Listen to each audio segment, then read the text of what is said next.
January last year for BYD was a pretty shockingly bad month. Now, it's true that in the Chinese automotive industry, January is always a bad month, but it's not usually this bad. And BYD sales in January of last year were bizarrely low. Now, BYD have kind of struck back. They had a pretty good January this year. In fact, a remarkably good January.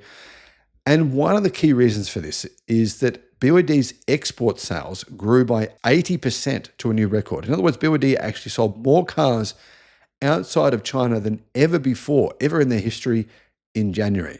Now, if you're companies like Toyota, Volkswagen Group, you've got to be seeing the writing on the wall. You've got to be saying to yourself, okay, we're being disrupted. Is there anything we can do about it? Well, the answer is obviously no. Hello, my friends. Welcome to the channel. I'm Sam Evans. You're watching The Electric Viking. Great to have you with us. Thanks for becoming a YouTube member. Now, guys, my apologies for not getting my 10 health tips video out to my members yet. I've been trying to film some personal video to get you guys a bit of vision into what I actually do and how I do it and how I think you can benefit from it as well. Now, I'll put a link in the description below to our member page. BYD actually delivered or sold 300,538 vehicles in January.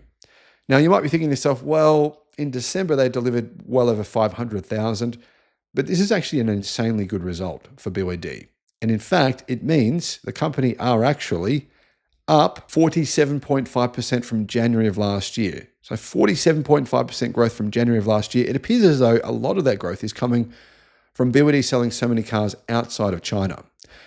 BYD actually sold 125,400 EVs, which was up 19% from January 2024. EV sales made up 42% of BYD sales, down 10 percentage points from last year. So BYD's real growth is coming from plug-in hybrids. That is true. Absolutely is true. I mean, EV sales are growing as well. As you can see, EV sales did grow, but not by anywhere near as much as their plug-in hybrid sales, which is quite interesting.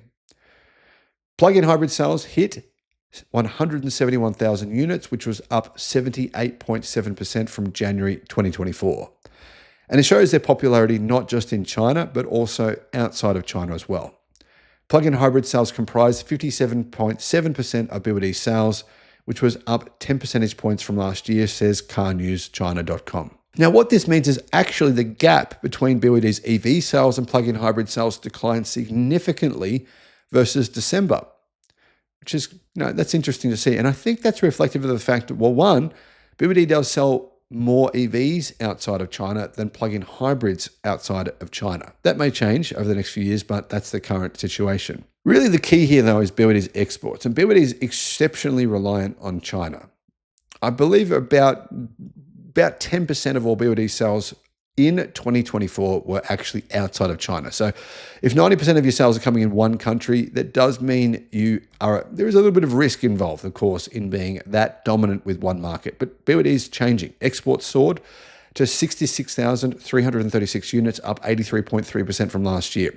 And that meant that actually exports accounted for around 20% of BYD sales in January. That would be a really good number. If BYD can hit that for all of this year, then their sales could go well above 5 million this year, and they'd probably be likely, a top 3 automaker worldwide by the end of 2025. BYD sales include all their brands, which is a bit confusing to tell you the truth. There's the BYD brand, there's the Denza brand, there's Fangcheng Bao, and there's Yangwang brands. I think outside of China, those brands will be badged as BYDs or Denzas. So you have two choices, either BYD or the premium brand will be Denza. I don't think they're going to sell Fangcheng Bao or Yangwang actual brand names outside of China. But how many high-priced vehicles did BYD sell? Well, Yangwang, 286 vehicles were delivered. Now, those were only in China. There's only 2 models, though, that under the Yangwang brand. There's the U8, which is their insane plug-in hybrid, very, very big, very, very heavy electric plug-in hybrid SUV. I think they're about $150,000 US, and the supercar. That's a fair number, 286 of their supercar and their insanely expensive electric SUV. Fangcheng Bao numbers were much higher, 6,219, and that was growth of 19.5% from last year. Denza growth was a bit better. They sold 11,720 vehicles, and that was up 29%. You can see, though, BYD's premium brands are not growing at anywhere near the speed of the BYD brand itself. Much, much slower growth. Aside from BYD's sub-brands, BYD sales were actually up 50.3%. So the BYD brand, if you remove their sub-brands, their actual sales grew by 50% versus January of last year. Now keep in mind, in China, there is no car deliveries at all on the 27th, 28th, 29th, 30th, and 31st of January. The reason is the Chinese New Year. So basically you can write off, 5 days of January. And that's one of the key reasons why sales from manufacturers are always down in January versus say October, November, December, or even versus the middle months of the year as well. Really, there was only one car company that its sales figures weren't affected by the Chinese New Year because they're delivering more cars than they have ever before, and that's XPeng. XPeng's numbers were remarkable. In January, I reported on that in a separate video, but it's worth pointing out, remarkable turnaround from XPeng. They delivered more than 30,000 cars. They delivered more than 30,000 in January and December. I've actually never seen that before in the Chinese automotive industry. I've never seen a car manufacturer deliver basically the same number of cars in December versus January, especially when they're basically record months, both of those months. So really remarkable sales from XPeng. But everyone else, their sales in January are down significantly versus December. The economy in China really does slow down in January. It's kind of holiday period, and then they have the Lunar New Year. So these sales numbers from BYD are actually extremely, extremely impressive. What are your thoughts? Let me know in the comments.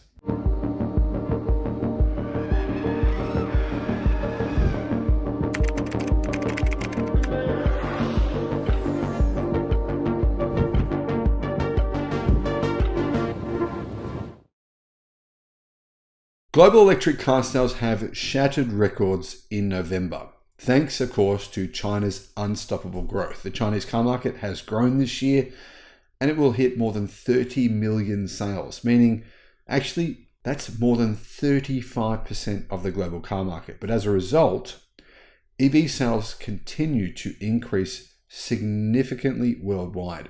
This is much to the chagrin of the traditional media. Basically brainwash people into thinking that EV sales are actually going in the reverse direction. They're slowing down. Obviously, this is an intentional attempt to actually make people think they're not in demand, so you shouldn't buy one. People are not doing it, so you shouldn't either. Kind of strike the fear of God into them so that they won't buy an EV, so that they won't be disrupted.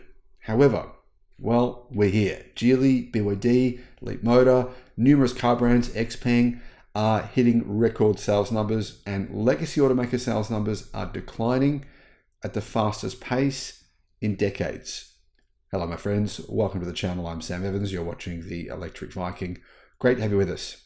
The Chinese market now accounts for over 70% of global EV sales year to date in 2024. North America's sales of EVs have actually grown, contrary to bullshit media reports. They've grown by 10% this year. Automakers are navigating shifting electrification strategies. Some of them, logically speaking, are doing this. Some Chinese manufacturers are saying, well, you're basically banning our EVs in Europe, not banning them, but you're putting these huge tariffs on them. But that means we'll just sell you plug-in hybrids because they don't have tariffs.